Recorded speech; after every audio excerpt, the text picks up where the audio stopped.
قرآن کے علم اور دین کے فہم کی تحصیل اور اسے دوسروں تک پہنچانے کی فضیلت کے موضوع پر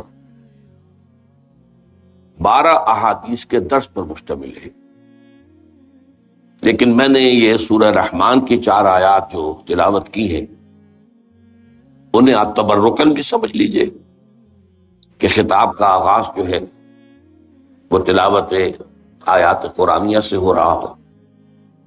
مزید برآں یہ کہ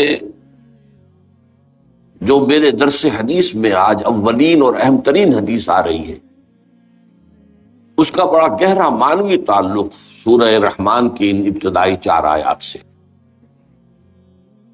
سورہ رحمان کی ان ابتدائی 4 آیات پر میرے مفصل خطابات اس سے پہلے موجود ہیں، ریکارڈڈ بھی ہیں تفصیلی۔ اس وقت صرف چند اشارے کروں۔ یہ آیات جو 4 ہیں ان میں 4 چوٹی کی چیزوں کا ذکر ہے، یعنی ان چیزوں کا انتخاب میرے نزدیک اس بنیاد پر ہوا ہے کہ ہر اعتبار سے جو سب سے چوٹی کی چیز ہو اس کا ذکر آئے۔ الرحمن اللہ کے ناموں میں سے ایک نام ہے، لیکن سب سے پیارا نام ہے اور سب سے اہم نام ہے اس اعتبار سے کہ ہمیں سب سے زیادہ ضرورت اللہ کی رحمت کی ہے۔ اللہ خالق ہے، یہ اس کا کام ہے، اس نے خلق کیا ہے، ہماری کوئی غرض تو نہیں تھی، ہماری کوئی درخواست تو نہیں تھی، اس نے تخلیق فرمائی۔ وہ ہمارا امتحان لینا چاہتا ہے تو رب بھی ہے، وہ ہماری ضروریات بہم پہنچاتا ہے جب تک اس دنیا میں رکھنا چاہتا ہے۔ ہمیں جو اصل ضرورت ہے اس کی رحمت کی ہے، اس لیے کہ جو ابدی زندگی ہے، آخری زندگی اور ابدی زندگی، اس میں خیر کا، بھلائی کا، روح و ریحان، اس کا دار و مدار جو ہے وہ اللہ تعالیٰ کی رحمت پر ہے۔ چنانچہ حضور نے ایک مرتبہ فرمایا کہ کوئی انسان محض اپنے عمل کی بنیاد پر جنت میں داخل نہیں ہو سکے گا جب تک کہ رحمت خداوندی دستگیری نہ کرے۔ اس پر کسی صحابی نے بڑی ہمت سے کام لیا اور ہمیں ان کا ممنون ہونا چاہیے۔ اگر وہ نہ کرتے یہ ہمت تو جواب ہمیں کیسے ملتا؟ جب سوال آیا تو جواب آیا۔ کیا حضور آپ بھی؟ کیونکہ سٹیٹمنٹ بڑا کیٹیگوریکل تھا، کوئی انسان داخل نہیں ہو سکتا جنت میں جب تک کہ رحمت خداوندی دستگیری نہ کرے۔ تو حضور کیا آپ بھی؟ فرمایا ہاں میں بھی، الا یتغمدنی ربی برحمتہ، جب تک میرا رب مجھے اپنی رحمت سے ڈھانپ نہیں لے گا میں بھی داخل۔ یہ جو رحمت سے اللہ کے 2 نام بنے ہیں، رحیم اور رحمان، ان میں رحمان کی شان یہ ہے کہ جس میں یہ رحمت خداوندی کی ایک شان آتی ہے، جیسے اس میں جوش، جیسے ٹھاٹھا مارتا ہوا سمندر ہو۔ ایک سمندر پرسکون ہے، ایک سمندر وہ ہے جس میں اونچی اونچی پہاڑ ایسی لہریں اٹھ رہی ہیں۔ تو رحمان میں رحمت خداوندی کی وہ شان ہے۔ تو اسماء خداوندی میں گویا کہ سب سے چوٹی کا نام الرحمن ہے۔ علم القرآن، اس نے قرآن کی تعلیم دی۔ سوال یہ ہے کہ باقی ساری تعلیم جو ہے، باقی سارا علم جو انسان کو حاصل ہوا وہ کس کا دیا ہوا ہے؟ Source of all knowledge is Allah. علم آدم الاسماء کلہا، اللہ نے آدم کا اسماء سکھائے تھے جن کا سارا ظہور ہوا ہے۔ پھر یہ جو انسانی علم ہے، ایکوائرڈ نالج جو انسان نے حاصل کیا ہے، یہ سائنس اور ٹیکنالوجی کی ساری ترقی یہ انہی اسماء، علم الاسماء کا جو ہے ظہور ہے۔ لیکن تمام علوم میں چوٹی کا علم قرآن کا علم۔ خلق الانسان، پھر دیکھیے 3rd سٹیٹمنٹ، انسان کو پیدا کیا۔ تو صرف انسان کو تو نہیں پیدا کیا، ملائکہ کو نہیں کیا۔ اب بظاہر تو وہ سب سے اونچی مخلوق ہیں جو نور سے پیدا کیے گئے، جن کی کسی خطا کا، غلطی کا، گناہ کا تصور ہی نہیں۔ جنات کو نہیں پیدا کیا، پہاڑوں کو، آسمانوں کو، زمین کو، یہ ساری جو گیلیکسیز ہیں ان کو کس نے پیدا کیا؟ لیکن جملہ مخلوقات میں چوٹی کی مخلوق وہ انسان ہے۔ اسی لیے مسجود ملائک بنا دیا گیا کہ اس کے سامنے، حضرت آدم کے سامنے تمام سجدوں کو، تمام فرشتوں کو سجدہ ریز ہونے کا حکم دیا گیا۔ اور قرآن خبر دیتا ہے فسجد الملائکۃ کلہم اجمعون، تو سجدہ کیا تمام فرشتوں نے، سب کے سب نے، کل کے کل نے۔ 3 دفعہ اس لفظ کی تکرار ہو رہی ہے، کہیں یہ شبہ نہ رہ جائے کہ جبرائیل نے تو نہیں کیا ہوگا، وہ تو بہت بڑے فرشتے نہیں۔ فسجد الملائکۃ کلہم اجمعون، تو چوٹی کی تخلیق انسان، علمہ البیان، اسے بیان کی صلاحیت عطا کی، تعلیم دی، تو اور کیا صلاحیتیں نہیں دی؟ سب سے زیادہ اللہ جو احسان دھرتا ہے قرآن پر بار بار، وہ تو سمع اور بصر پر ہے، ان السمع والبصر والفؤاد کل اولئک کان عنہ مسئولا، تو کیا یہ صلاحیتیں نہیں دی؟ تمام صلاحیتوں میں چوٹی کی صلاحیت جو ہے وہ قوت بیان ہے، ورنہ حیوانوں میں، حیوان بھی دیکھتے ہیں، حیوانوں میں ایسے بھی ہیں جنہیں دیکھنے کے لیے روشنی کی ضرورت ہی نہیں، اندھیرے میں دیکھ، تو ہم سے تو بہتر ہے ان کی بینائی، ان کی صلاحیت زیادہ ہے۔ سماعت کے معاملے میں حیوانات ہم سے بہت آگے، باقی جملہ صلاحیتوں میں۔ اس لیے انسان کے لیے اہل فلسفہ نے جو لفظ استعمال کیا وہ حیوان ناطق اور حیوان عاقل بھی ہے، وہ بھی میں ابھی آپ کو بتا دوں گا۔ حیوان ناطق گفتگو کرنے والا اور نطق سے کام لینے والا اور بیان کی صلاحیت رکھنے والا حیوان ہے انسان۔ یہ جو بیان ہے اس میں ایک تو ہوتی ہے عام بول چال، گھریلو بول چال ہوتی ہے، کھانا دے دو، پانی دے دو، یہ کر لو، وہ۔ اس سطح پر تو حیوانات میں بھی کمیونیکیشن ہوتی ہے، وہ بھی باقاعدہ ان کا ایک نظام ہوتا ہے، اس کے نظام کے اندر ہرڈز جو ہوتے ہیں، ان کے جو گروہ ہوتے ہیں وہ باقاعدہ ایک نظم کے تحت ہوتے ہیں، اور ان میں کمیونیکیشن ہوتی ہے۔ حیوانات میں کمیونیکیشن ہے، لیکن اس سے اوپر کی کمیونیکیشن ایک وہ ہوتی ہے کہ کسی کے کلام کا فہم حاصل کیا جائے اور پھر اپنی بات کو بیان کیا جائے۔ یہ صلاحیت جو ہے یہ انسان میں چوٹی پر ہے، اور انسان کو جتنی صلاحیتیں دی ہیں اللہ نے، ان میں سب سے چوٹی کی صلاحیت۔ ہم نے پڑھا سائنس میں، میڈیسن کی تعلیم کے دوران میں، دماغ میں کئی لیولز ہیں اس کے برین کے، ہیومن برین کے، جو ہائیسٹ لیول ہے اس میں پھر ایریاز ہیں۔ یہاں پر پیچھے ہے وہ ایریا جس میں کہ آنکھ جو کچھ دیکھتی ہے، یہاں سے تو صرف تصویر بنتی ہے، انٹرپریٹ یہاں ہوتا ہے کہ یہ کیا دیکھا تم نے، اس کا مطلب کیا ہے۔ تو آنکھ نے، کیمرے نے تو تصویر جو ہے وہ پیچھے بھیج دی، لیکن یہ کہ دماغ کے مختلف ایریاز ہیں جو پھر ان کو انٹرپریٹ کرتے ہیں، اس سے نتیجہ اخذ کرتے ہیں۔ تو سب سے بڑے سینٹرز جو ہیں وہ سپیچ سینٹر کہلاتے ہیں، سپیچ، بیان، تقریر، اور اس کے 2 حصے ہیں، سینسری اور موٹر۔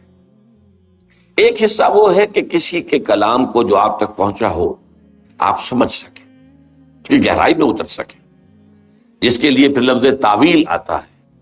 نہ صرف یہ کہ تفسیر، بلکہ تعویل۔ تفسیر میں کیا ہوتا ہے؟ مختلف الفاظ کے معنی یہ ہے، یہ گرامر یہ ہے، یہ وہ ہے، یہ تفسیر ہے، اور اس کا اصل مفہوم یہ ہے، اس کو اس کے اصل مفہوم کی طرف لوٹا دینے کی صلاحیت، یہ تعویل کہلاتا ہے۔ تو دوسروں کے کلام کا فہم اور اس کی تعویل، یہ ایک حصہ ہے اسی ایک صلاحیت کا، اور پھر اپنا کلام اور جو کچھ ذہن میں آیا ہے اس کو مرتب اور بہت صحیح انداز میں مجتمع کر کے اس کو بیان کرنا، یہ اس کا موٹر پارٹ۔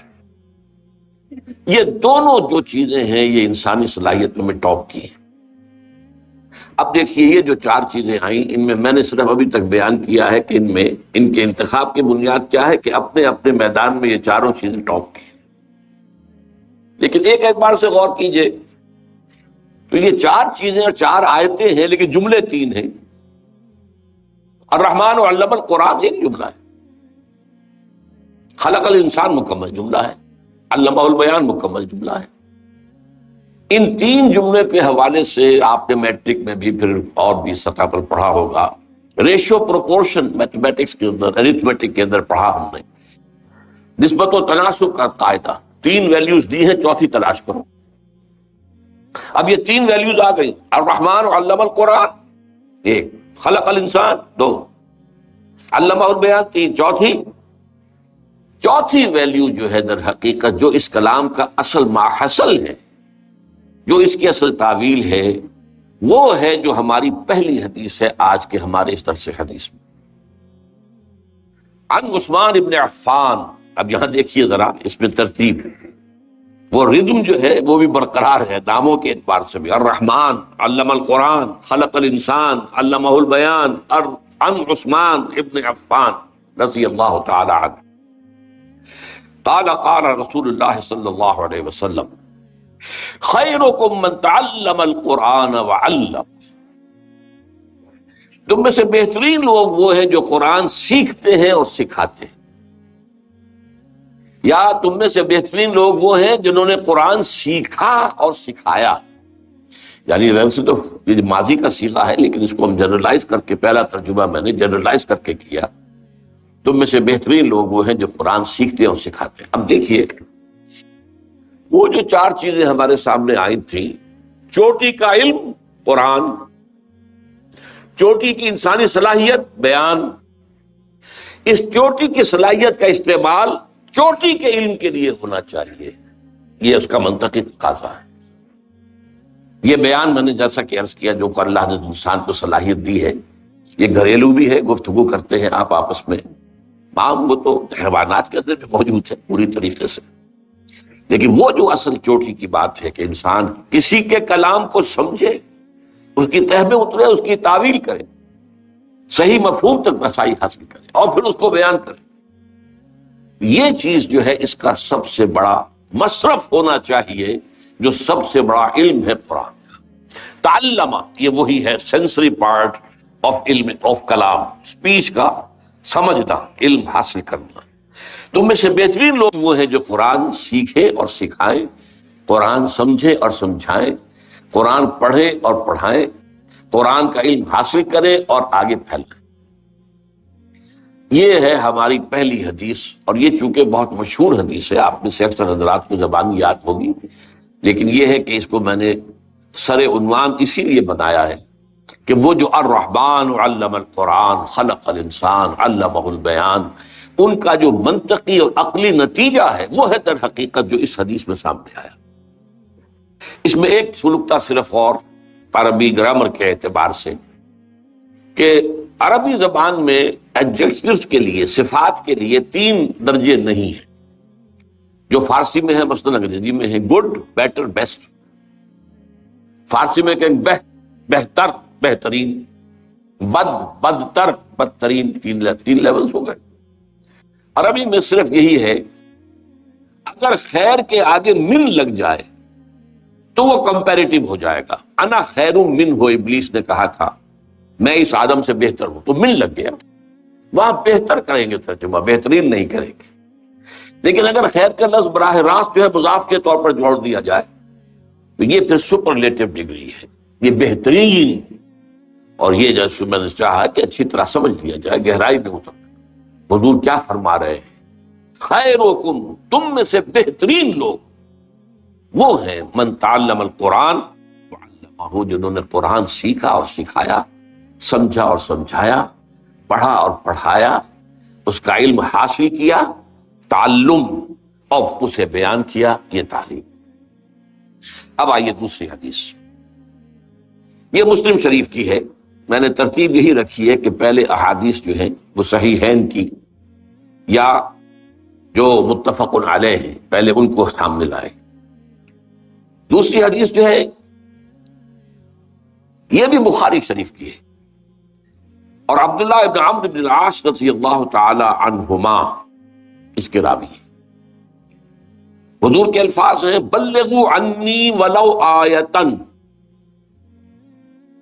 پہنچاؤ میری جانب سے خواہ ایک ہی آیت.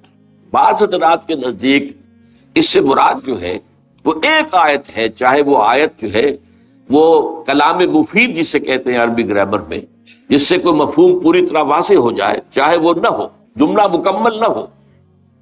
جیسے آپ کو معلوم الرحمن، اب یہ آیت تو ہے لیکن اب اس سے بات تو سمجھ میں نہیں آ رہی کہ الرحمن سے کیا کہنا مقصود ہے، اس کے بارے میں کیا اطلاع دینی مقصود ہے، کچھ نہیں آ رہا، تو یہ کلام مفید تو نہیں.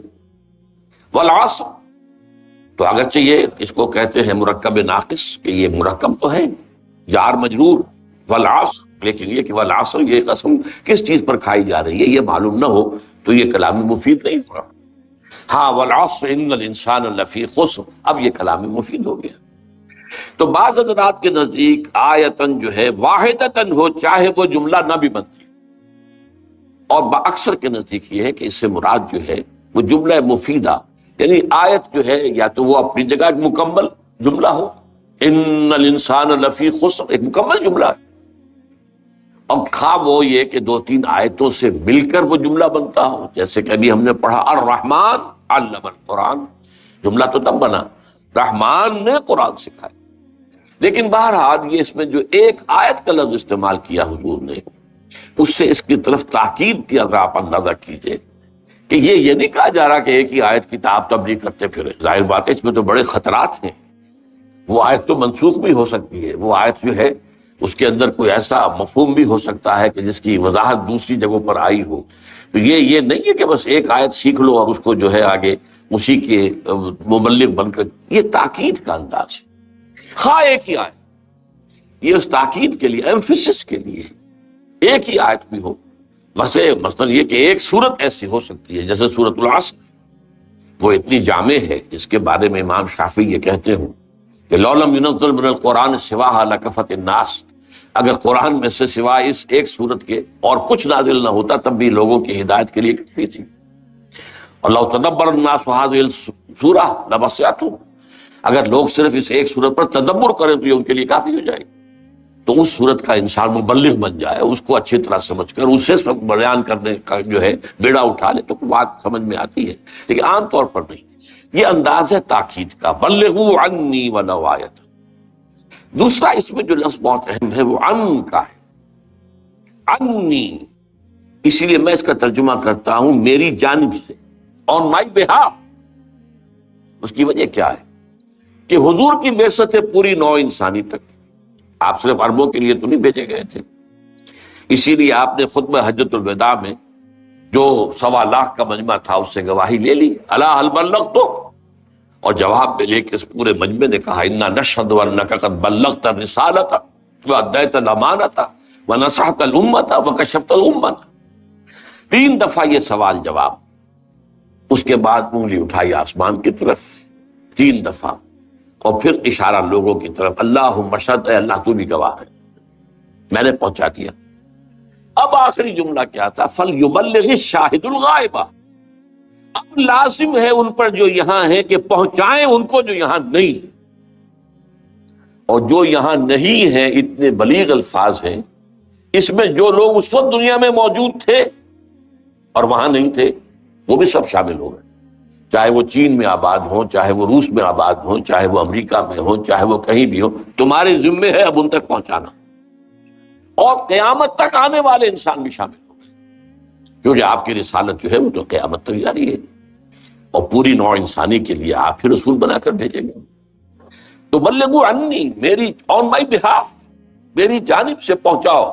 یعنی میرا کوئی امتی اگر یہ کام کر رہا ہے تو وہ گویا کہ میرے فرض منصبی کی ادائیگی میں میری مدد کر رہا ہے. یہ جو لفظ آتا ہے قرآن میں، یا ایھا الذین آمنوا کونوا انصار اللہ کما قال عیسی ابن مریم للحواریین من انصاری الی اللہ. تو مدد کرنا، اور یہ سورہ اعراف کی آیت میں بھی آیا ہے فالذین آمنوا بہ وعزروہ ونصروہ. نصروہ، ہمارے اس رسول کی جو مدد کرے. تو یہ مدد ہے، آپ کا مشن ہے تمام انسانوں تک قرآن کا پہنچا دینا. جو اس میں حصہ دے رہا ہے وہ گویا کہ آپ کا اس معلوم میں مددگار ہے، معاون ہے، آپ کا ساتھی ہے، آپ کا رفیق ہے. بلغوا عنی ولو آیۃ. اب آئیے تیسری حدیث جو ہے یہ ہے مسلم شریف سے، اور حضرت ابو ہریرہ رضی اللہ تعالیٰ عنہ اس کے راوی ہیں. حضور نے فرمایا من سلک طریقا یلتمس بہ علما سہل اللہ بہ طریقا الی الجنہ. جس شخص نے بھی کوئی سفر اختیار کیا تاکہ علم حاصل کرے تو اللہ تعالیٰ اس کے طفیل اس کے لیے جنت کا ایک راستہ آسان کر دے. یعنی آدمی جو ہے، پچھلے زمانے میں تو آپ کو معلوم ہے کوئی کالجز اور یونیورسٹیز تو تھی نہیں. معلوم ہوا کہ فلاں جگہ بصرہ شہر میں کوئی بہت بڑے عالم ہیں قرآن کے، اب ایک شخص ہے وہ میل کا سفر طے کر کے وہاں جا رہا ہے. یا فلاں جگہ پر دمشق میں کوئی صحابی ابھی ہیں جو کوئی حدیث روایت کرتے ہیں براہ راست، ہم تک تو روایت وہ آئی ہے 2-3 لنکس کے ساتھ، براہ راست جو ہے وہ اس کو سننے کے لیے لمبا سفر کیا وہاں گئے۔ تو یہ سفر کیا کرتے تھے لوگ، اور آپ اپنے بڑے بزرگوں کے حالات میں یہی پڑھتے ہیں، پہلے وہاں گئے، وہاں سے علم حاصل کیا، پھر وہاں سے وہاں گئے، وہاں علم حاصل کیا، پھر وہاں سے وہاں گئے، اس لیے کہ سینٹرز آف ایکسلنس جو ہے وہ مختلف جگہوں پر تھے۔ کہیں پر کوئی بہت بڑا محدث بیٹھا ہوا ہے تو کہیں پر کوئی بڑا مفسر بیٹھا ہوا ہے، کہیں پر کوئی فلسفی بیٹھا ہوا ہے، کوئی علم کلام کا ماہر بیٹھا ہوا ہے، کوئی علم الرجال کا ماہر کہیں بیٹھا ہوا ہے، تو مختلف جگہوں سے جا کر جو ہے وہ تحصیل علم کرتے تھے۔ تو من سلک طریقا یلتمس بہ علما فیہ علما، اب یہاں پر جو اگلی 2 آیتیں ہم پڑھ چکے، 2 حدیثیں، علم کا مفہوم معین ہو جانا چاہیے کہ یہاں پر مراد علم قرآن ہے، اصل علم، اس لیے کہ کسی حدیث میں جو ہم پڑھ رہے ہیں یہ بات واضح ہو جائے گی۔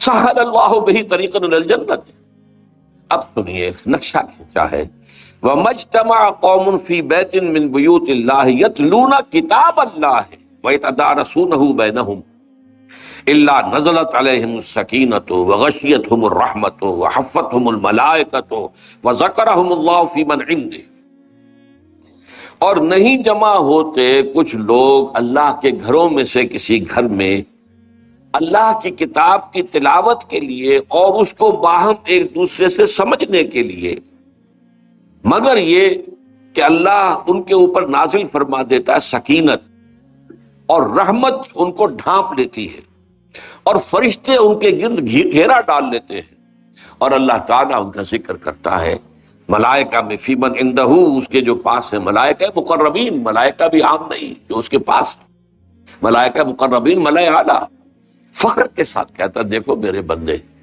تم نے کہا تھا نا کہ یہ انسان اس کو تو پیدا کر رہا ہے تو فساد مچائے گا، ٹھیک ہے تمہاری اس بات بھی غلط نہیں ہے، لیکن دیکھو میرے وہ بندے بھی تو ہیں نا انہی میں سے، وہ بنی آدمی، کوئی اور غرض تو ان کی نہیں ہے، کوئی اور مطلب نہیں ہے ان کا، کوئی اور مقصود نہیں ہے، کسی اور مفاد دنیا کے لیے جمع نہیں ہوئے ہیں۔ اور یہاں میرے گھروں میں سے کسی گھر میں سے مراد اول تو ہوگا مساجد، لیکن یہ کہ علماء کا اس پر تقریباً اجماع ہے کہ اس سے مراد کوئی بھی جگہ ہو سکتی ہے، سب گھر اللہ کے ہیں، کسی بھی جگہ پر جہاں پر آدمی اس کے لیے جمع ہو کہ یتلون کتاب اللہ، اللہ کی کتابت کی تلاوت، وَيَتَدَارَسُونَهُ بَيْنَهُمْ، اب اس میں ذرا فرق ہے، ہمارے ہاں جو درس ہوتا ہے اس کے اندر یک طرفہ معاملہ چل رہا ہوتا ہے، مدرس جو ہے بیان کر رہا ہے اور سامع جو ہے وہ سن رہے ہیں، ایک ہوتا ہے مذاکرہ آپس میں جمع ہو گیا ہے جس کو کہ اسٹڈی سرکل کا عنوان دیا جاتا ہے۔ چنانچہ میں نے جب لاہور منتقل ہوا ہوں جب 1965 میں، تو پہلے میں نے جو حلقے قائم کیے ان کے لیے نام درس عنوان کا نہیں رکھا تھا، بلکہ حلقہ ہائے مطالعہ قرآن، قرآنک اسٹڈی سرکلز۔ تو اس کے اندر یہ ہے کہ ایک دوسرے سے بات کو سمجھنا اور سمجھانا، تدارس باب تفاعل کے اندر آ گیا، اس میں مشارکت ہوتی ہے، لوگوں کی سب کی شرکت ہوتی ہے، اور یہی بہترین طریقہ ہوتا ہے سیکھنے اور سکھانے، اگرچہ حالات کے تقاضے کے تحت جو ہے وہ ہمارا مونولوگ کے انداز میں ایک آدمی کی گفتگو کے ذریعے سے بہرحال بات پھیلتی ہے۔ تو فرمایا کہ نہیں جمع ہوتے میرے گھروں میں سے کسی گھر میں میرے کچھ بندے میری کتاب پڑھنے اور آپس میں ایک دوسرے کے سمجھنے اور سمجھانے کے لیے، مگر یہ کہ ان پر سکینت نازل ہوتی ہے، یہ قلب مطمئنہ، سکینت، سکون، غشیتہم الرحمہ، اور رحمت ان کو ڈھانپ لیتی ہے، وحفتہم الملائکہ، اور فرشتے ان کے گرد گھیرا ڈال لیتے، وذکرہم اللہ فی من عندہ، اور اللہ ذکر کرتا ہے ان کا ان لوگوں، ان میں، ان کے سامنے جو اس کے پاس ہے، اپنے فرشتوں کے سامنے اللہ تعالیٰ ذکر فرماتا ہے کہ آپ اس پر خوشی منائیے اور فاستبشروا۔ آج ہمارا ذکر بھی اللہ تعالیٰ اس اپنی ملائے اعلیٰ کی محفل میں، خدا خود میر محفل بود اندر لامکاں خسرو، ایک ہے نا محفل، وہ ہمارے لیے لامکاں ہے، لیکن وہ ایک خاص مکان ہے جہاں اللہ تعالیٰ جو ہے اس کا عرش ہے، اس کے ارد گرد جو ہے حولہ جو ہے اس فرشتے، تو اس محفل میں ذکر وہ اللہ تعالیٰ کی طرف سے خوشخبری کی سب سے بڑی بات ہے۔ چوتھی حدیث یہ بھی مسلم شریف کی ہے، عن ابی ہریرہ رضی اللہ تعالی عنہ اذا مات الانسان انقطع عملہ الا من ثلاث، جب کسی انسان کی موت واقع ہو جاتی ہے تو اس کا عمل منقطع ہو جاتا ہے سوائے 3 چیزوں کے۔ ظاہر بات ہے کہ یہ جو مہلت عمل ہے وہ تو ہماری اس زندگی کے اندر ہے. یہ تو 3 گھنٹے کا امتحان نہیں تو 30 برس کا امتحان سمجھ لیجئے، 60 برس کا امتحان سمجھ لیجئے. لیکن یہ کہ جب 3 گھنٹے پورے ہوتے ہیں تو پھر اعلان ہوتا ہے اسٹاپ رائٹنگ، بات وقت ختم ہو گیا. تو موت کے ساتھ وقت ختم ہو گیا. لیکن اس کے بعد بھی ان 3 چیزوں کے اعتبار سے انسان کے لیے اجر و ثواب کا جو کھاتا ہے کھلا رہتا. من ثلاث صدقۃ جاریۃ، کچھ صدقہ جاریہ ہو، کوئی ایسا کام کیا ہے لوگوں کی بہبود کے لیے. پرانے زمانے میں سرائے ہوتی تھی، سرائے بناتی ہے مسافر آئیں آرام کریں، کنویں کھدوا دیے ہیں، کہیں پر پل بنوا دیا ہے، یہ مختلف جو ہے مسجد بناتی ہے، لوگ جو ہے آئے اللہ کا ذکر کریں. علم ينتفع به، نمبر 2 وہ علم کے جس کے ذریعے سے نفع حاصل کیا جا رہا ہو. یعنی اس نے اپنی زندگی میں جو علم پھیلایا تھا اب وہ علم تو آگے پھیلے گا، اس کے شاگرد آگے پھیلائیں گے، ان کے شاگرد اس سے آگے پھیلائیں گے، جہاں تک یہ سلسلہ جاری رہے گا. جس نے اس کا آغاز کیا تھا اس کے اللہ تعالیٰ کے ہاں جو کھاتے کھلے ہوئے ہیں ان میں اس کا ثواب کا اندراج ہوتا جائے. یہ مسلسل جاری رہے گا. صدقہ جاریہ جن سے لوگوں کو فائدہ پہنچتا ہو، وہ علم کہ جس سے نفع ہو سکے، اور ولد صالح یدعو لہ، یا پھر اس کی اولاد، صالح اولاد، نیک اولاد. نیک اولاد سب سے بڑا صدقہ جاریہ ہے. تو یہ صدقہ جاریہ پھر وہ اس کے لیے دعائیں بھی کریں گے، ان کی مغفرت کے لیے دعائیں کرے گی. اولاد جو ہوگی نیک ہوگی، جو نیک نہیں ہے وہ بھول جائیں گے کون ہمارا باپ تھا، کون ہماری ماں تھی، کیا ان کے احسانات ہم پر تھے. لیکن جو ولد صالح ہوگا ظاہر بات ہے کہ وہ تو دعا کرے. 5ویں حدیث مسلم عن ابی ہریرہ رضی اللہ تعالی عنہ، الناس معادن کمعادن الذهب والفضة خیارہم فی الجاہلیت خیارہم فی الاسلام اذا فقہوا. یہاں اس حدیث کو میں خاص طور پر اس لیے لایا ہوں کہ ایک لفظ جو ہے تفقہ، فقہ، اس کو آپ سمجھ سکیں. قرآن کے علم کے لیے علم کا لفظ بھی ہے، قرآن کے علم کے لیے حکمت کا لفظ بھی ہے، قرآن کے علم کے لیے خیر کا علم بھی ہے، قرآن کے علم کے لیے حکمت کا لفظ بھی ہے، اور تفقہ کا لفظ بھی ہے. تو یہ تمام چیزیں جو ہیں وہ اس علم کے اور اس فہم کے مختلف پہلوؤں کو واضح کرنے والی ہیں. حضور فرماتے ہیں کہ لوگوں کی مثال معدنیات کی سی ہے. یعنی ایک سونے کی اور کو صاف ستھرا کریں گے تو کیا بنے گا؟ خالص سونا. چاندی کی ہوگی تو اسے کتنا ہی صفا کر لیں اس سے سونا تو نہیں بنے گا، چاندی بنے گی، چاندی صاف ہو جائے گی. تانبے کی ہوگی تو تانبا ہی بنے گا. اسی طرح انسان بھی اپنی خلقت کے اعتبار سے مختلف مزاج لے کر دنیا میں آتے ہیں. اس پہلو سے جیسے سونا بھی ہے، چاندی بھی ہے، اسی اللہ نے پیدا کی. لیکن سونے کی اور کو صاف کریں گے سونا بنے گا، چاندی کی اور صاف ہو جائے گی چاندی بنے گی. اسی طریقے سے انسانوں میں سے یہ بھی معدنیات کی طرح ہیں، جیسے کہ سونے اور چاندی کی معدنیات ہوتی ہے. خیارہم فی الجاہلیت خیارہم فی الاسلام. ان انسانوں میں سے جو بہترین لوگ ہوتے تھے جاہلیت کے دور میں، اسلام لانے سے پہلے، وہی بہترین ہوئے اسلام لانے کے بعد. اب مسلمانوں میں بہترین وہی ہوں گے. اس لیے کہ اگر انسانی شخصیت کا جو بنیادی حیولہ بنا ہوا ہے وہ برتر ہے تو اب وہ مومن ہوگا تو برتر مومن ہوگا، اونچا مومن ہوگا، اعلیٰ مومن ہوگا. اور اگر وہ بنیادی جو میٹیریل ہے، اس کا بنیادی جو اس کا حیولہ بنا ہوا ہے وہ کمتر ہے تو ظاہر بات ہے کہ وہ مومن تو ہوگا لیکن کمتر مومن ہوگا، اس پہلے مومن کے درجے کا مومن نہیں ہوگا. البتہ یہ بات ذہن میں رکھیں کہ جہاں تک اجر و ثواب کا تعلق ہے اس کا اس سے کوئی تعلق نہیں ہے.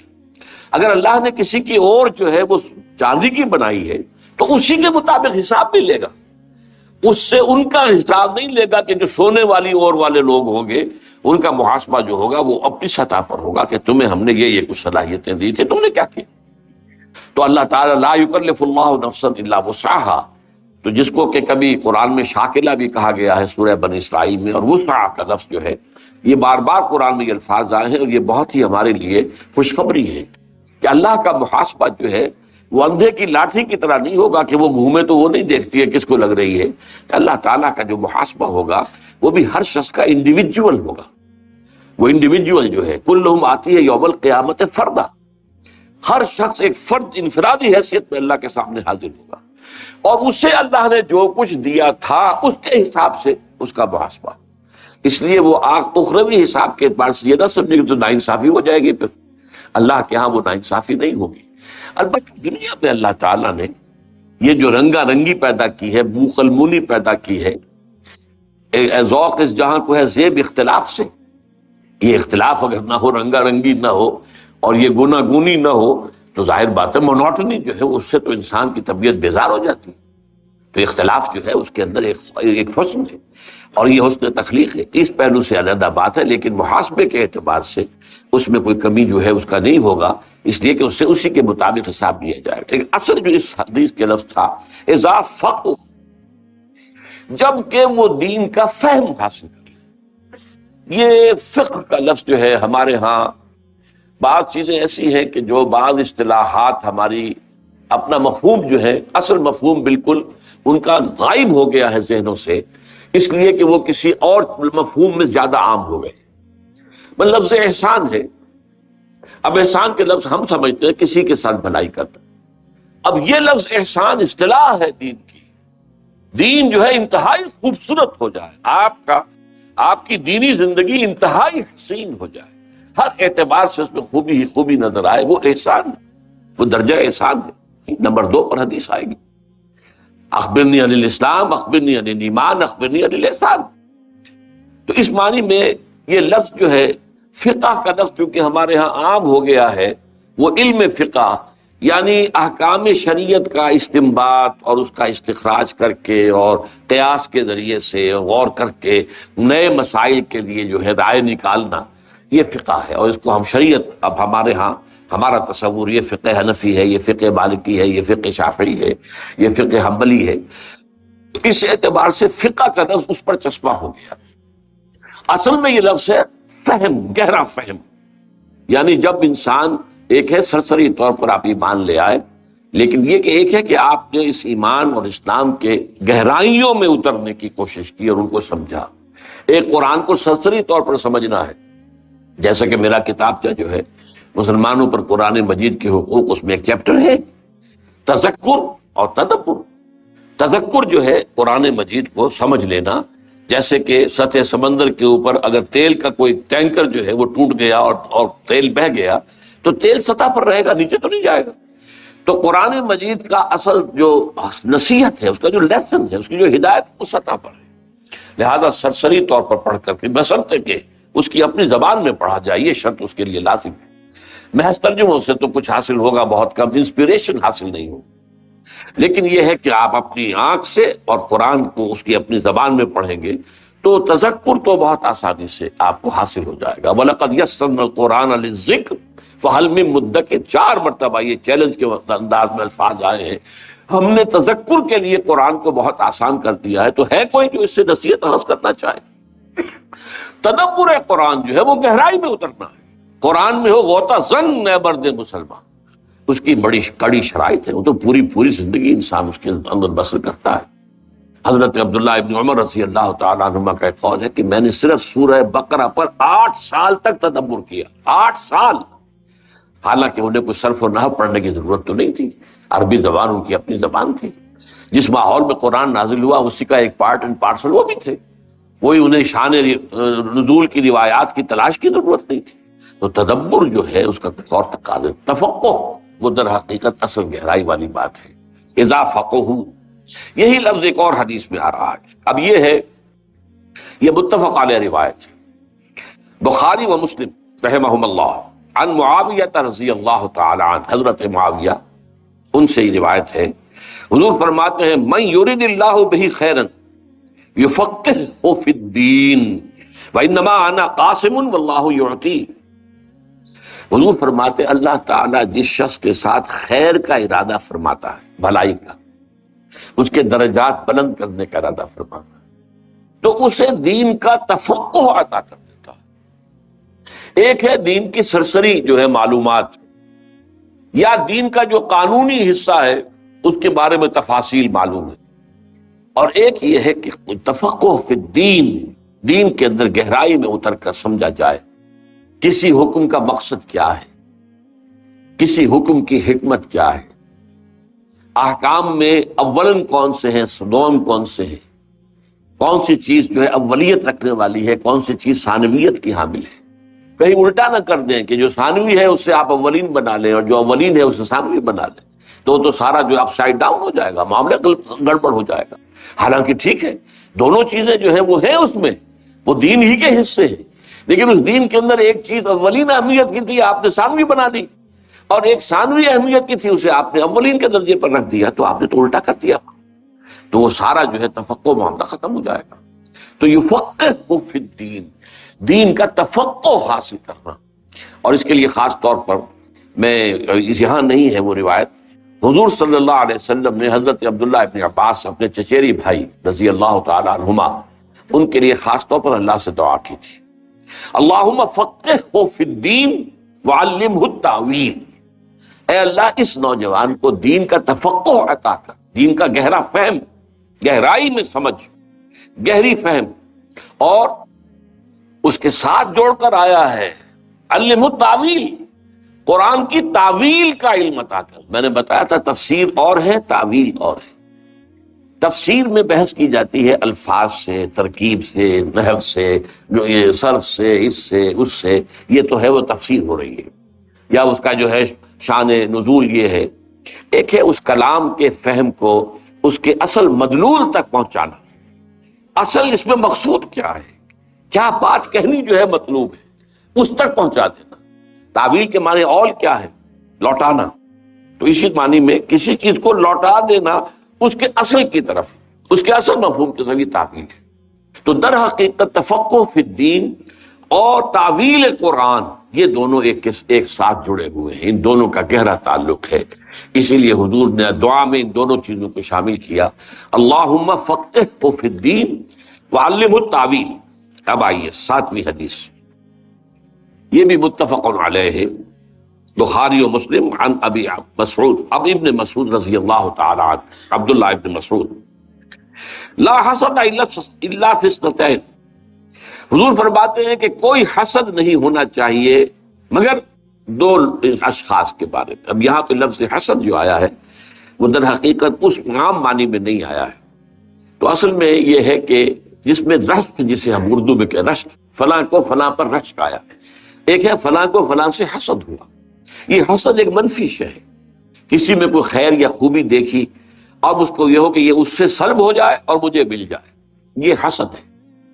ایک یہ ہے کہ اللہ تو نے اس کو یہ خیر دیا، مجھے بھی عطا کر، یہ رشک، اور اس کے اندر کوئی برائی نہیں ہے، یہ اچھائی ہے، ٹھیک ہے۔ بھلے لوگوں کو دیکھ کر، اچھے لوگوں کی اچھائیوں کو دیکھ کر اس سے اپنے اندر بھی ایک آرزو اور تمنا کا ابھرنا، اور اس کے لیے پھر اللہ سے دعا کرنا، تو نے اپنے اس بندے کو یہ توفیق دی ہے، مجھے بھی توفیق عطا کر۔ تو یہ اس معنی میں، رشک کے معنی میں لفظ یہاں آیا ہے کہ دو اشخاص کے سوا کسی اور کے ساتھ رشک نہیں کرنا چاہیے۔ رجلا آتاہ اللہ مالا فسلطہ علی ہلکتہ، ایک ایسا شخص جسے اللہ نے مال دیا ہے وافر، اور پھر اسے مسلط کر دیا ہے اس کو خرچ کرنے میں۔ وہ مال کو سینت کر نہیں رکھتا، خرچ کرتا ہے خیر میں، فی الحق، حق کے اندر خرچ کرتا ہے۔ حق میں ادائے حقوق بھی آ گیا، جو بھی رشتہ داروں کے حقوق ہیں، جو بھی اللہ تعالیٰ نے جس کے حقوق رکھے ہیں، والدین کے حقوق ہیں، اولاد کے بھی حقوق ہیں، ان میں بھی اولاد سے بھی انسان بخل نہ کرے۔ اگر اللہ نے آپ کو اچھی حیثیت دی ہے تو اولاد کا کبھی حق ہے کہ ان کو اس میں سے ملے، اس معنی میں۔ اور پھر یہ ہے کہ اللہ کے دین کے لیے، دین حق کے لیے، خیر کے لیے، بھلائی کے لیے خرچ کر، تو ایسا شخص جو ہے اس پر رشک آنا چاہیے۔ وَرَجُلًا آتَاهُ اللَّهُ الْحِكْمَةَ، اب وہ لفظ آ گیا دوسرا جو میں چاہتا تھا کہ انٹروڈیوس، حکمت۔ یہ قرآن مجید کے علم کے وہ دوسرا لیول ہے، گہرا تفقہ اور حکمت اور تعویل، جس کے لیے میں نے آپ کو تین الفاظ جو ہیں وہ خاص طور پر چاہا ہے کہ ان سے واقفیت ہو جائے۔ تو یہاں پر اللہ، جس شخص کو اللہ نے حکمت عطا کی ہو، فَهُوَ يَقْضِي بِهَا وَيُعَلِّمُهَا، تو وہ اسی کے ذریعے سے، اسی کی بنیاد پر فیصلے بھی کرتا ہو اور اسی پر عمل کر، اور اسی کو پھیلاتا بھی ہو، سکھاتا بھی ہو، دوسروں کو تعلیم بھی دیتا ہو۔ اللہ تعالیٰ اللہم ربنا اجعلنا منہم۔ ایک حدیث جو ہے، اب یہ جو بقیہ احادیث ہیں یہ بخاری اور مسلم سے نچلے درجے کے جو مجموعے ہیں، دوسرے درجے کی کتابیں حدیث کی مجموعے جو ہیں ان میں سے ہے۔ دارمی، طبرانی، خطیب، عن الحسن مرسلت، حسن بصری رحمۃ اللہ علیہ، یہ تابعین میں سے ہے، اور یہ روایت کر رہے ہیں حضور سے، تو اسے کہتے ہیں روایت مرسل، حالانکہ کسی صحابی سے سنا ہوگا، صحابی کا نام نہیں لیا ہے، لیکن یہ حدیث جو ہے وہ بڑی پیاری ہے۔ من جاءہ الموت وہو یطلب العلم، جس شخص کو موت آئے اس حال میں کہ وہ علم کے حصول میں لگا ہوا تھا، لیکن مقصد کیا تھا؟ لیحیی بہ الاسلام، تاکہ وہ اس کے ذریعے سے اسلام کو زندہ کرے۔ یہ مقصد ہونا چاہیے۔ تعلیم و تعلم قرآن کا بھی مقصد یہ ہو کہ اسلام کو زندہ کرنا ہے۔ ظاہر بات ہے کہ اسلام تو مرا نہیں ہے، زندہ ہے، ہماری نسبت اس سے مر گئی ہے، ہم اس کے ساتھ صحیح معنی میں متعلق نہیں ہیں، جڑے ہوئے نہیں ہیں، اور پورا معاشرہ ہمارا اس کے ساتھ جڑا ہوا نہیں ہے۔ اسلام کی یہاں پر حکومت نہیں ہے، اسلام کا نظام نہیں ہے۔ اس نسبت کو دوبارہ زندہ کرنا جو تھی کبھی خلافت راشدہ میں، اس کو دوبارہ زندہ کرنا، یہ مقصد ہو علم کے حصول کا، تعلیم و تعلم قرآن کا۔ یہ صرف جو ہے کہ اکیڈمک ایکسرسائز بن کر نہ رہ جائے کہ بس یہ علم کی تحصیل برائے تحصیل علم، یہ نہیں، علم برائے علم نہیں، زندگی برائے زندگی نہیں، بلکہ زندگی کسی مقصد کے لیے، نصب العین کے لیے، علم کسی مقصد کے لیے، اور وہ علم ہے کس لیے؟ لیحیی بہ الاسلام۔ اس مقصد کے تحت ایک شخص علم کی طلب میں لگا ہوا ہے، ابھی وہ فارغ نہیں ہوا ہے، ابھی اسی کام میں لگا ہوا ہے وہ، کہ موت آ گئی، لیکن اس کا نتیجہ کیا ہے کہ درجہ اس کا کیا ہوگا اللہ کے ہاں؟ فَبَيْنَهُ وَبَيْنَ النَّبِيِّينَ دَرَجَةٌ وَاحِدَةٌ فِي الْجَنَّةِ، تو اس کے اور نبیوں کے درمیان جنت میں صرف ایک درجے کا فرق ہو۔ یہ ہے بلندی اس کام کے لیے۔ ویسے تو یہ کہ یہ ساری چیزیں ان الفاظ میں بھی آ گئی ہیں، خیرکم من تعلم القرآن وعلمہ، لیکن اس خیر کا معاملہ جو ہے کس کس پہلو سے اس میں بہتری کے معاملات ہیں، کیا اس کا ظہور جو ہے ہوگا انسان کے حق میں، اس کے لیے یہ ہے کہ یہ حدیثیں جو ہیں یہ ہمارے لیے مزید روشنی فراہم کرتی ہیں کہ اس کے اور ان لوگ اور نبیوں کے درمیان ایک درجے کا فرق رہ جائے گا۔ اب 3 حدیثیں ایسی آ رہی ہیں جس میں پہلے مفہوم بیان کر دوں اس لیے کہ وقت محدود ہو گیا ہے۔ اس میں اصل میں ایک ریشیو پروپورشن کا معاملہ آیا ہے۔ عام تصور ہمارا یہ ہے کہ نیکی کا معاملہ ہوگا تو نوافل زیادہ ہو جائیں گے، اذکار ہوں گے، یہ ہوں گے، بیٹھے ہوئے تسبیح کریں گے، فلاں کریں گے، یہ۔ اور ایک تصور یہ ہے کہ اپنا وقت لگایا جائے اللہ کے دین کے علم کو حاصل کرنے اور پھیلانے میں۔ پہلی چیز کا رہے گا ہمیشہ ذہنوں کے اندر، ہمارے ذہنوں میں بھی جو تصور بیٹھ گیا ہے، صدیوں کا تعامل ہے، یہ کوئی 2-4 برس کی بات نہیں ہے کہ اصل دین، اصل نیکی، اصل جو ہے روحانیت تو ان چیزوں میں۔ لیکن حضور جو فرما رہے ہیں کہ تمہاری جو یہ ہے نسبت و تناسب کا جو فہم جو ہے درست ہو جانا چاہیے۔ یہ پہلی روایت ہے احمد، ترمذی، ابو داود، ابن ماجہ، دارمی، ان حضرت علی ابو درداء رضی اللہ تعالیٰ عنہ، جو فقراء صحابہ میں سے، من سلک طریقا یطلب فیہ علما سلک اللہ بہ طریقا من طرق الجنہ، یہ تو ہم پہلے بھی پڑھ چکے ہیں۔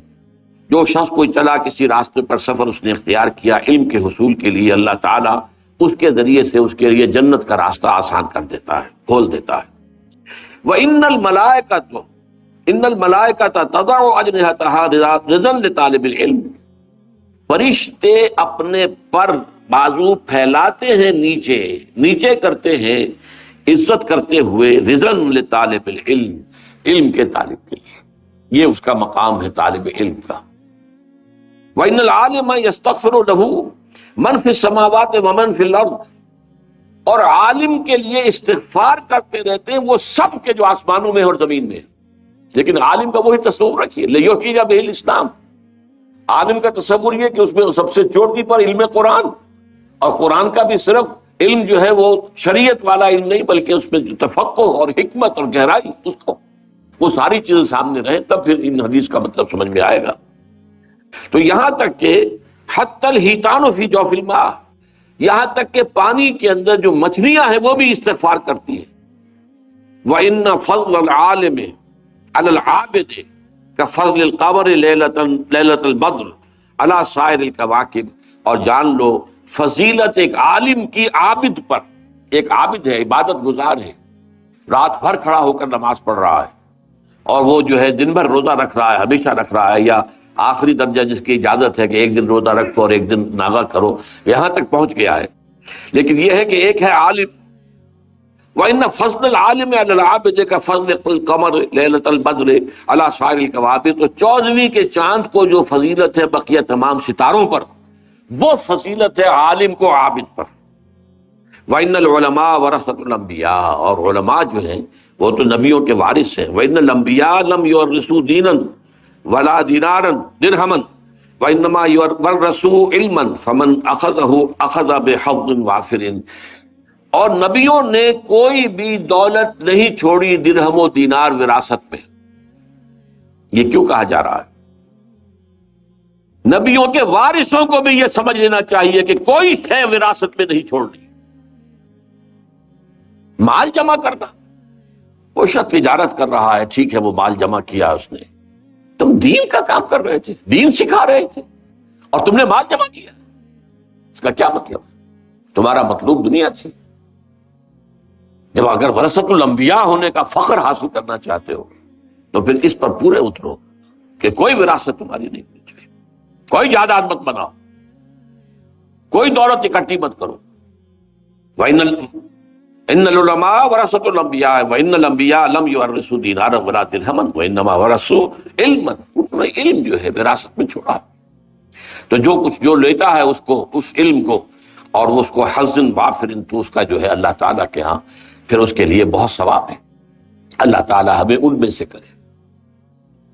دوسری حدیث ترمذی عن ابی امامۃ الباہلی رضی اللہ تعالیٰ عنہ، حضور فرماتے ہیں، ذرا نوٹ کیجئے، فضل العالم علی العابد کفضلی علی ادناکم، عالم کی فضیلت عابد پر اتنی ہی ہے جتنی میری فضیلت ہے تم میں سے ادنا ترین پر۔ اب ادنا یہاں مراد جو ہے صحابی ادنا مراد ہے، عام مسلمان ادنا نہیں، صحابی ادنا کم۔ اب کم میں ظاہر بات ہے کون ہے، مخاطب صحابہ ہے۔ فضل العالم علی العابد کفضلی علی ادناکم، عابد کے اوپر عالم کی فضیلت ایسی ہے جیسے میری فضیلت ہے تم میں سے کسی کم ترین پر، جو صحابہ میں سب سے کم درجے کے صحابی۔ وَإِنَّ اللَّهَ وَمَلَائِكَتَهُ وَأَهْلُ السَّمَاوَاتِ وَالْأَرْضِ حَتَّى النَّمْلَةُ فِي جُحْرِهَا وَحَتَّى الْحُوتُ لَا يُصَلُّونَ عَلَى مُعَلِّمِ النَّاسِ الْخَيْرَ، اور جان لو یقیناً اللہ اور اس کے فرشتے اور تمام آسمان والے، تمام زمین والے، یہاں تک کہ اپنے بلوں میں چیونٹیاں، اور یہاں تک کہ جو پانی کے اندر ہے مچھلیاں، لا یصلون، وہ درود بھیجتے رہتے ہیں، وہ خیر کی دعائیں کرتے رہتے ہیں، علی معلم الناس الخیر، اس شخص پر کہ جو لوگوں کو خیر کی تعلیم دیتا۔ اب یہاں الخیر کا لفظ قرآن کے لیے آیا، سب سے بہترین شے، اور یہ بات جو ہے قرآن مجید میں سورہ یونس کی 2 آیتوں کے حوالے سے پوری طرح ذہن نشین ہو جانی چاہیے۔ یا ایھا الناس قد جاءتکم موعظۃ من ربکم وشفاء لما فی الصدور وہدی ورحمۃ للمؤمنین قل بفضل اللہ وبرحمتہ فبذلک فلیفرحوا ھو خیر مما یجمعون، جان لو کہ یہ قرآن جو ہے اس کا نزول اللہ کے فضل اور اس کی رحمت کا سب سے بڑا مظہر ہے، اور رحمان علم القرآن، اور یہ بھی جان لو کہ اس پر خوشیاں مناؤ کہ اللہ نے تمہیں قرآن عطا کیا ہے، یہ ان تمام چیزوں سے زیادہ قیمتی ہے جو تم جمع کرتے ہو، جو یہ جمع کرتے ہیں، یعنی وہی جس کا ابھی آیا ہے، وہ جمع کریں گے تو وراثت بنے گی، اگلوں کو منتقل ہوگا۔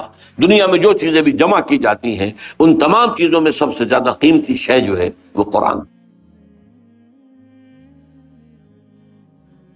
دارمی میں جس سے روایت ہے حضرت حسن سے، پھر وہی حسن بصری رحمۃ اللہ علیہ مراد ہے مرسلن، سئل رسول اللہ عن رجلین، سوال کیا گیا اللہ کے رسول سے 2 اشخاص کے بارے میں، کانا فی بنی اسرائیل، وہ دونوں بنی اسرائیل میں سے تھے، احدہما کانا عالما، ایک ان میں سے عالم تھا، یصلی المکتوبۃ، وہ صرف فرض نماز پڑھتا تھا، ثم یجلس فیعلم الناس الخیر، اور پھر وہ بیٹھ جاتا تھا اور لوگوں کو خیر کی تعلیم دیتا تھا۔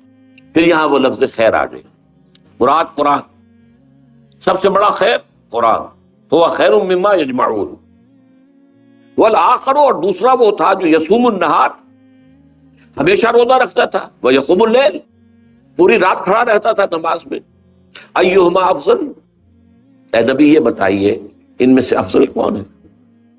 قال رسول اللہ صلی اللہ علیہ وسلم، فرمایا حضور نے صلی اللہ علیہ وسلم، فضل هذا العالم الذي يصلي المکتوبۃ ثم يجلس فيعلم الناس الخیر، اس شخص کی فضیلت کہ جو صرف فرض نماز پڑھ کر اور پھر وہ لگاتا ہو اپنا وقت، بیٹھ جاتا ہو اور لوگوں کو خیر کی تعلیم دیتا ہو. علی العابد الذی یصوم النہار ویصلی اللیل، اس عبادت گزار پر جو ہمیشہ روزہ رکھتا ہو اور وہ رات بھر کھڑا رہتا ہو، کا فضلی علی ادناکم، فضیلت وہی ہے جو میری فضیلت ہے تم میں سے کسی کم ترین. یہ 3 احادیث اس اعتبار سے بہت اہم ہے کہ ہمارا جو نسبت و تناسب کا معاملہ ہے، ہمارے اندر جو ہے وہ سینس پیدا ہونا چاہیے، سینس آف پروپورشن. وہ جو چیزیں ہمارے ہاں بالکل الٹ گئی ہیں، ان تصورات کو توڑنا آسان کام نہیں ہے، لیکن یہ کہ بہرحال ان احادیث نبویہ کے حوالے سے ہمیں اپنا وہ جو ہے ویلیو سٹرکچر جو ہے، جو اس کو تصحیح اس کی کر لینی چاہیے، اس کو اور ان احادیث کو تازہ کرتے رہنا چاہیے. اور جو لوگ اس کام میں خاص طور پر لگے ہوئے ہوں انہیں سب سے زیادہ ضرورت ہے کہ ان احادیث جو ہے ان کو اپنے مستحضر رکھیں، تاکہ انہیں ایک انشراح جو ہے وہ مسلسل حاصل ہوتا رہے کہ جو کام ہم کر رہے ہیں وہ صحیح راستہ ہے، اور اسی راستے کی طرف اللہ اور اس کے رسول نے رہنمائی کی ہے. اب آخری حدیث ہے ایک برعکس کیفیت کے لیے. اسی علم کا حصول دنیا کمانے کے لیے بھی ہوتا ہے، پیشہ ورانہ حصول ہو رہا ہے دنیا کمانے کے لیے، اور بدقسمتی سے ہمارے ہاں دین بھی اب ایک پیشہ بن گیا ہے. اور عام طور پر دینی تعلیم عام طور پر اللہ ماشاءاللہ وہ اسی اعتبار سے ہوتی ہے کہ اس سے ایک بہرحال ایک ذریعہ معاش جو ہے وہ بھی حاصل ہو جائے گا، مسجدوں میں خطابت ہوگی، امامت ہوگی وغیرہ وغیرہ. تو یہ چیز اب نوٹ کر لیجئے کہ اس علم کے، جیسے کہ اس سے پہلے حدیث آئی ہے وَهُوَ يَطْلُبُ الْعِلْمَ لِيُحْيِيَ بِهِ الْإِسْلَامَ، علم حاصل کر رہا ہو وہ اسلام کو زندہ کرنے کے، احیاء دین کے لیے، احیاء اسلام کے لیے، تجدید دین کے لیے، دین کو تازہ کر دینے کے لیے، اقامت دین کے لیے، دین کو قائم کر دینے کے لیے.